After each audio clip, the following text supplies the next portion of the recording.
Bapak Ibu sekalian, untuk buaran yang untuk instalasi pengelolaan air, salah satu problem utama di Jakarta itu air bersih.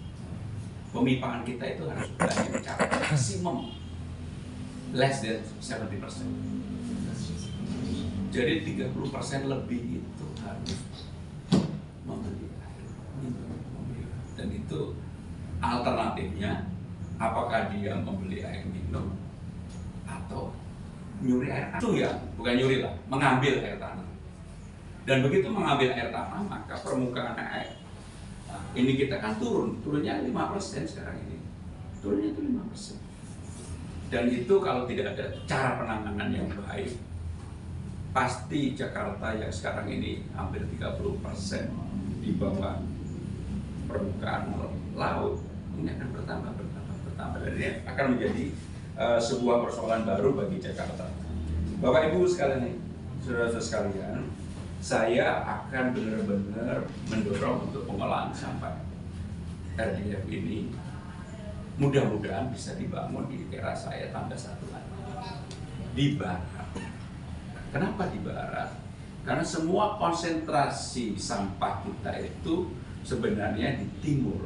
Di timur maksudnya ada yang di Rorotan, ada yang di Bekasi, Depok, di Bantar Gebang, supaya ada azas keadilan, jangan sampahnya yang dari sana semuanya ke timur dan ke Bekasi, yang di barat terus ada.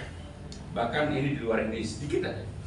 Setiap saya sedih, terus terang yang akhirnya ini membuat saya bersemangat untuk menendang itu, bukan karena jabatan, bukan. Ketika saya turun ke bawah, persoalan utama itu apa sih? Kartu Jakarta Pintar yang sudah dikeluarkan 520.000. Terakhir di zaman Pak Anies itu 520.000. Tiba-tiba hilang. Hampir separuh lebih. Dan ini bagi warga masyarakat di bawah ini kan hidup mati mereka. Anak-anaknya bisa sekolah atau enggak.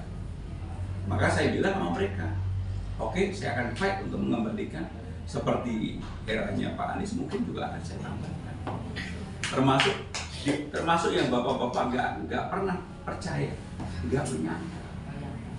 Ijazah SD, SMP, SMA, ataupun madrasah dan sejenis itu puluhan ribu yang tertangkap. Di mana anak didik kita yang sudah sekolah susah-susah, bahkan ada ijazah SMA yang 15 tahun, nggak terambil. Maka saya satu program saya, ya udah kita putihin aja. Toh bagi sekolah yang paling penting ada kekuatan hukum bahwa mereka, kalau kemudian misalnya ada aparat penegak hukum jauh-jauh mereka, ada pergubnya. Itu yang menjadi hal bagi saya pribadi yang kemudian pengen saya wujudkan. Memang untuk yang begini-begini nggak akan. Termasuk untuk kartu Jakarta Pintar, bahkan penyelesaiannya Pak Kadis pasti tahu. Penyelesaiannya itu Pak Kasih hanya satu tempat, Rawabunga. Gimana 44 kecamatan hanya satu tempat? Orang dari Jakarta Barat, dari Cengkareng, dari mana aja harus ke Jakarta Timur.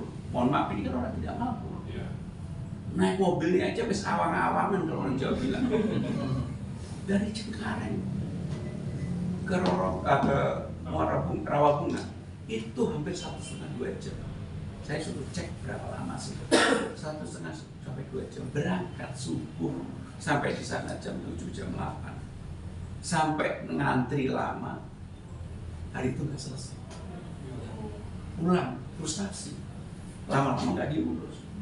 Ya gimana mau sentralitas satu tempat. Nah yang begitu-begitu saya akan selesaikan. Maka itu menjadi salah satu program 100 hari saya untuk diselesaikan. Kalau bapak-bapak ibu sekalian perhatikan selama saya kampanye sosialisasi belanja masyarakat, saya tidak pernah ngomong satupun tentang program yang gede-gede.